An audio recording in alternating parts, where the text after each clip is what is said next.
Howdy, I'm going to be doing a bunch of reaction videos in response to other people's philosophies and ideas of how to improve the world and how to be happy and about utopia and things like that.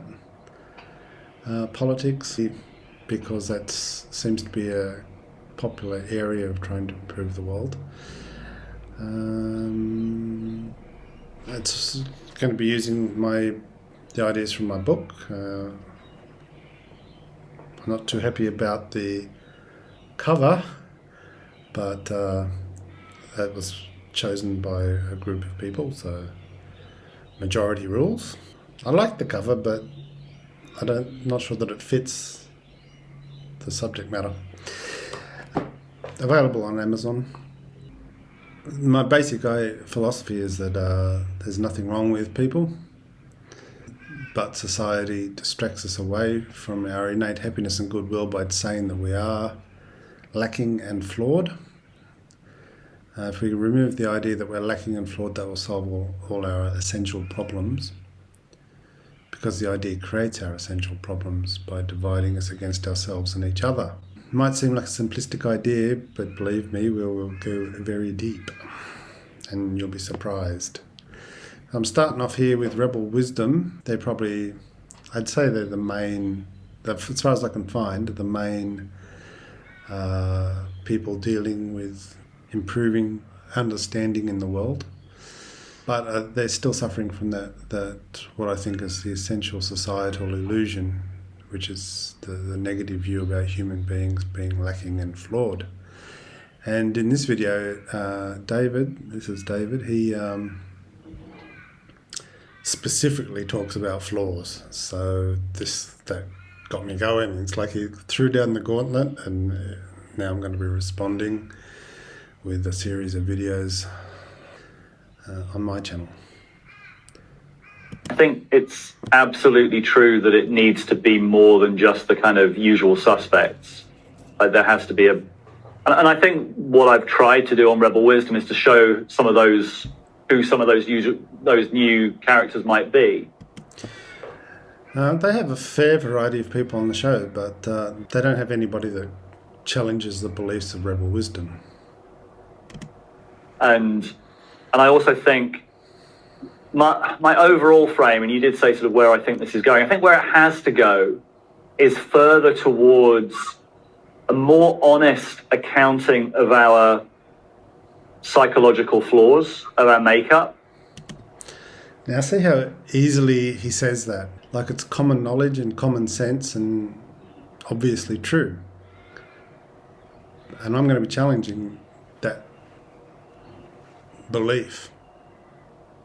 We've been told it so often and shown evidence of it, so supposed evidence of it, so often that everyone just takes it for granted. Yet I'm saying that it's actually the root problem of everything. That believing it is the root problem of everything. Because that's what I think has, like the morality tale of the IDW is that those lesser or greater psychological flaws are the reason why it failed as a truth-seeking enterprise. Well, you've got to dig deeper than that, right? Why? So these supposed flaws activated in the members of the IDW, which is the intellectual dark web. But are those things really flaws? And why did they activate, right? So I'd say they activated because either instinctual or societal pressure. The pressure for survival and the pressure to fit in with the group and to succeed in the group. We can't do much about the instinctual pressures, or we've already done enough in a way. Most people in developed democracies are fairly safe, and certainly the members of the IDW are safe, but they are unsafe in the sense that a large group in society can press those survival buttons by attacking them verbally on the internet and whatever. And that threat is always in the background because, as David shows, everyone has a common belief that human beings are lacking and flawed. So if we have that belief, then we know at any moment somebody could say, there's your flaws. Caught ya, right? So that's always in the background of people's minds. And we'll show in a later video that even Rebel Wisdom acknowledges this. So would the IDW have gone better if the background assumption about human beings being lacking and flawed wasn't in people's minds anymore? Just imagine that. Then instead of sort of navigating what you're imagining the other team are saying or other people are saying, you're just looking purely at the issues. The narcissism, the inability to accept being wrong, the aligned incentives, like all of those things. See how easily it is to roll off all the list of all the things that are wrong with us, right? That's all unquestioned assumptions, not facts. It seems to be facts. I know it seems to be facts to people because we're told these things every day since birth, since our babyhood, when we were very open and blank slates and impressionable. So it seems like just obvious common sense, like the air we breathe, but it's false. See, if we think we're lacking and flawed, that distracts us away from our innate happiness and goodwill, which I'll discuss at some stage. So we're distracted away from our innate happiness and goodwill, and so we go searching for happiness. And narcissism is just one of the ways that we search for happiness. But society pushed us into it by distracting us away from our nature, our good and happy nature. You see? Now you might think this is looking like circular logic, but you just keep following along and we'll see. I think we need a more sophisticated conversation around those kind of blind spots and those flaws that we all have. I agree we need more sophisticated conversation, but I think that conversation needs what I'm saying, and that my view needs to be added to the mix, you see. I mean, it's a basic scientific approach is to question your assumptions first. Don't start from the assumptions, but these guys, or everybody in the world, is just starting from the assumption that humans are faulty. There has to be some kind of public example of what does it look like to work through division, to work through difficulty. How do you deal with people who are multifaceted, that some of the things they do are really outrageous, but other things they do are really valuable? So the good stuff is like light shining through the cracks, you know. We're overwhelmed by society's illusion, and that makes us waste a lot of time on nonsense. But the good stuff still shines through the cracks because we are still our good and happy and whole selves. But the divisions are caused by, I mean, how can you have a division unless somebody's attacking, right? Attacks start from the premise that people can be faulty. If you think people are flawed, then you're looking for flaws. And then you'll say, they're the ones with the flaws and I'm not, and I'll join with my group. And our group doesn't have the flaws, it's the other group that has the flaws. But if you wipe that assumption away to begin with, then there won't be this polarizing division that's fighting and finding supporters to help defend your position.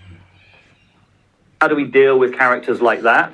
Like how do we ironically, a lot of this language actually comes from, I think, Eric. How do we dine a la carte? And how do people admit failure, admit wrongdoing, or admit flaws and then come back into the fold? What does that... So you're saying a lot of judgmental people are waiting for you to admit your flaws and come back into the fold. It's a crazy thing to ask. I don't know what it feels like for you guys, but if somebody's sitting there with folded arms, they go, come on, admit all your wrongdoings and flaws and faults. That goes against the instinctual program of survival. And the instinctual program of survival is good because it helps us survive. The IDW as it stood was generally an example of what happens if you do sense making without personal growth. So personal growth. Now, I say personal growth is rubbish. Now, that's controversial, especially amongst these kinds of people. The way it works is society criticises, then that divides us against ourselves and each other. Then society says, oh, now you need to look how bad you are. You're all divided and everything. You need to do some personal growth. Absolute nonsense. I think once a person reaches like 20 years old or something, they've grown enough. You know, they've had 20 years of learning about the world and about how to operate, basically. And then the next step is to actually go on a vision quest or something like that, where you come back and challenge society with a new perspective. But they say, no, you're all divided and bad and faulty and flawed, and now you've got to go fix yourself. Well, everything the person does is healthy as far as I can see. The self-defense and gathering together with groups and attacking enemies is just natural instinctual survival stuff. If we stop pressing that button by not having judgments of that people can be lacking and flawed, then we will not see the negative stuff and we'll see the positive stuff, and the cracks will widen and more light will shine through. I mean, there can be some areas of personal growth, like if you've had an extremely traumatic childhood or something, you know, maybe you need to strengthen up a little bit. But most people are in a good enough place to get by and to shine, so long as we remove society's judgments about humankind. As we teach on the sense-making course, like, bring in the shadow, bring in an awareness of like the things that really trigger us, and the other are things that we almost invariably have ourselves. They love the shadow work, you know. That's the thing about this personal growth stuff, is that it's an endless maze of kinds of personal growth to pursue. Dream work, shadows, breath work, this, that, and the other thing, right? And it's all a big distraction because it's based on the wrong assumption that we're faulty, flawed. And a sense of, why are we being triggered by certain things? Can we expose ourselves to the best of the ideas on the other side and integrate both perspectives? The ideas of the other side aren't what's triggering people. That's not what's causing the problem. What's causing the problem is the underlying assumption that people are faulty. That keeps us wary and it makes us form into groups. We want to be in one group for protection against an imagined enemy that's criticizing us. I think the next iteration would have to be people who have the capacity for self-reflection, who have the capacity for working through their stuff. Why is it self-reflection and not reflection on society's values and beliefs? Why don't we start there? Being kind of honest about what that is, about how we're all flawed people. Oh, blah, blah, blah. Can you see how it just churns around? After a person goes through the Rebel Wisdom Purification program, they're going to start telling other people they've got to purify. So I'm purified, you're the problem now. Get to work. It's endless. It's endless. Whenever you're dealing with symptoms rather than the disease, it's endless. Just chopping at all the weeds rather than getting to the root of the problem. Operating in difficult environments, trying to make sense of things outside the institutions. Yeah, it is. We are in difficult environments. That's right. That's where we should start. What's difficult about the environment and how did it get difficult? And just for a moment, suspend the idea that that's because something is wrong with people. Recognizing that we are the kind of creatures that don't really want to admit when we do. Why don't we want to admit when we get something wrong? It's because we know there's somebody on the other side who's going to say, aha, there's your flaws. So David's there going, people are flawed. This guy's flawed. Admit your flaws. Ah, there, you admitted your flaws. See, I was right. You're flawed. This whole thing is nonsense. The reason people act suboptimally is because their buttons are pressed by either instinctual stuff, which is healthy, or by societal illusions. We're prey to confirmation bias. Confirmation bias is just a self-defense mechanism. You take in ideas that fit your narrative, then you tell the group that fits our narrative, and then we feel safer. The group becomes more cohesive. That's just standard instinctual stuff. It's not a flaw. It has helped us survive for 100 million years. I don't think there's a way out of the sense-making crisis without that move towards a growth-oriented perspective. It's epistemic humility, right? Yeah. Let's see rebel wisdom start with the epistemic humility by questioning its working assumptions. They've never done that. I've never seen one episode of Rebel Wisdom where they sit down and say, look, what if Rebel Wisdom's wrong? What if all our assumptions and motivations are erroneous? Now, that doesn't mean they're flawed for having the wrong assumptions. It's just conditioning from society that no one's thought to question yet. Conditioning is very strong, It happens when we're babies, and imbibing what society says is crucial for survival. There's also idealism in rebel wisdom, which is good, right? They want a better world, and they sense that a better world is possible. It's just that they're getting off on the wrong foot by not questioning their assumptions. So allergic to bullshit. Is it? So she's saying that David's allergic to falsehoods. He is. He's got a very good BS detector. He's just got to take that step further. We have plenty of ex-colleagues and peers who are just happy to go along with the program. It doesn't bother them as much. Why does this bother us so much? A very good question. You can think about it and get back to me when I have you on my show. But I often ask myself, why are you on about this? Why do I care? Why can't I let it go? I like this lady. It's Megan Dorm. She's look at the light in her eyes, As far as I can tell, she says elsewhere that she only has people on that she agrees with because she doesn't want to have debates. Well, that's a bad place to start. And I think it is a flaw. Is it a flaw or an overdeveloped sense? I mean, there is a kind of righteousness about it, I guess. So you've got to be careful not to kind of let it get too righteous, but this sort of sense of, no, that's not okay. Yeah, that sense that something's not okay is right, is good. That's good.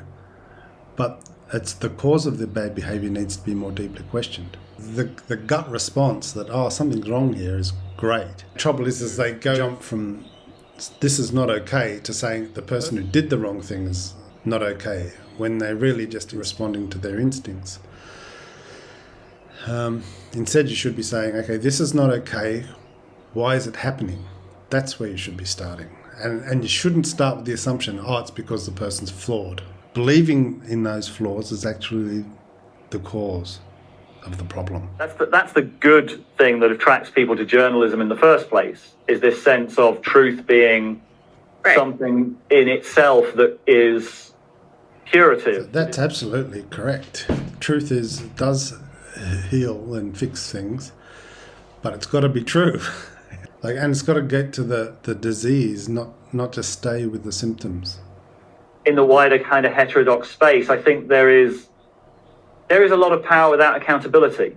Now we've got podcasts with millions of people following some guy who's just basically repeating beliefs that his followers want to hear.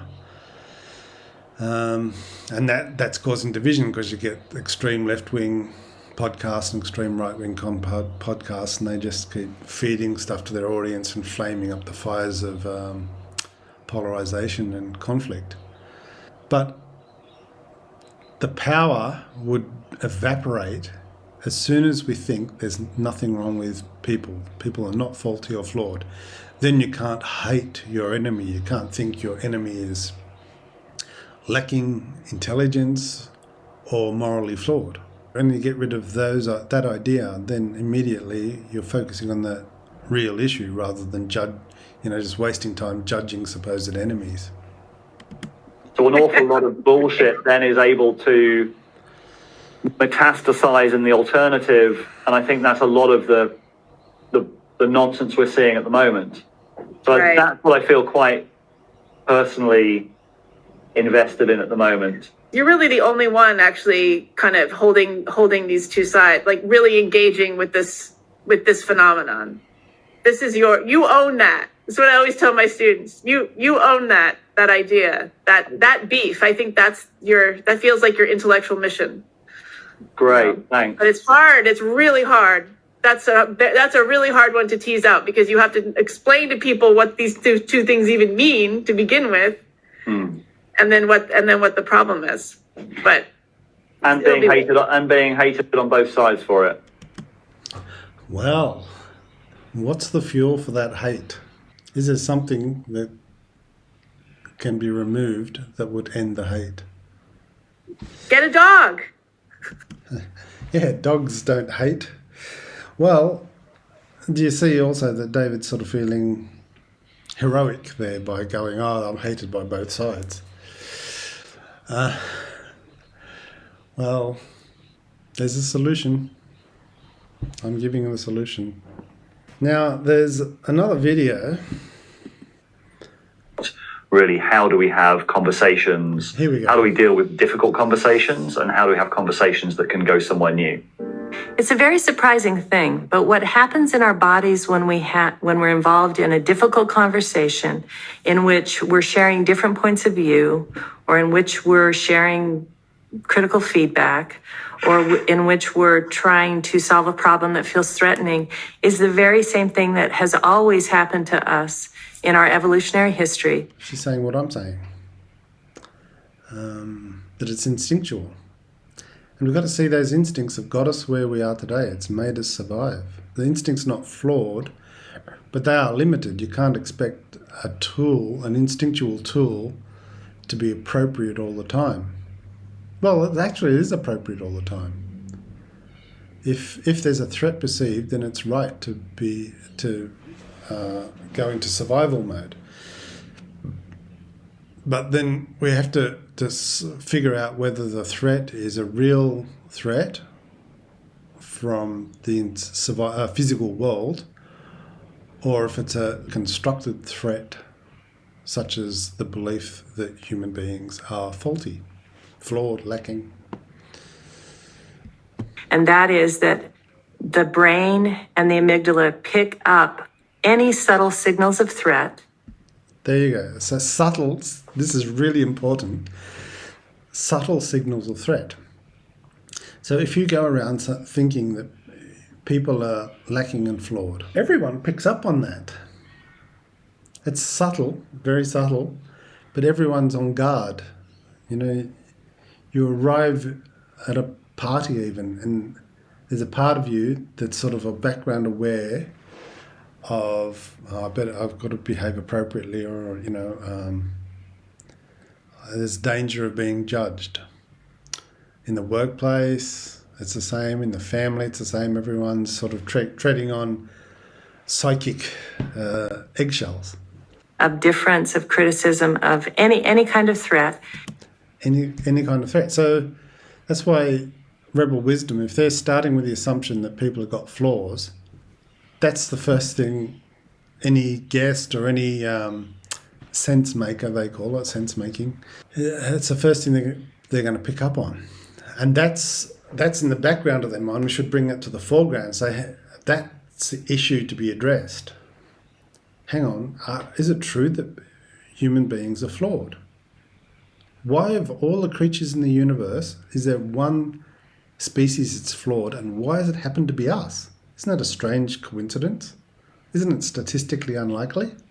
And then begin to secrete adrenaline, cortisol, norepinephrine, we become uptight. And even though we might still be engaging in the conversation, the flow and the relaxation of the conversation disappears, and people generally will start speaking from defensive postures.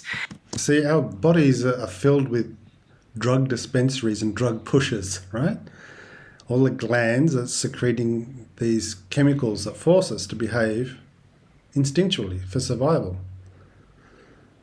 It's a confronting thing to face, that I don't think humankind has really fully faced what's happened to us. You know, we were born without an instruction manual in these vulnerable bodies, sensitive bodies, threatened with death, with no clue how we got here or why. I mean, at the humankind level. So we came to a quick conclusion that there's something wrong with this, and that helped us control ourselves and each other. But it's time to question that belief. So one other video, maybe. Well, that's very odd, because it can't actually be Taoist, interestingly enough, but it can actually this one. It's more like the Taoist insight that points to the Tao. But I can say it very clearly. If I could articulate it, by definition, it's complicated. It's not complicated. If we get out of win-lose games, win-lose scenarios, what would the world, or what would our relationships be like then?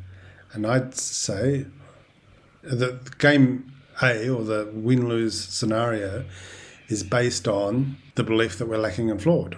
We want to win so that to fill our lack and to defeat others' flaws.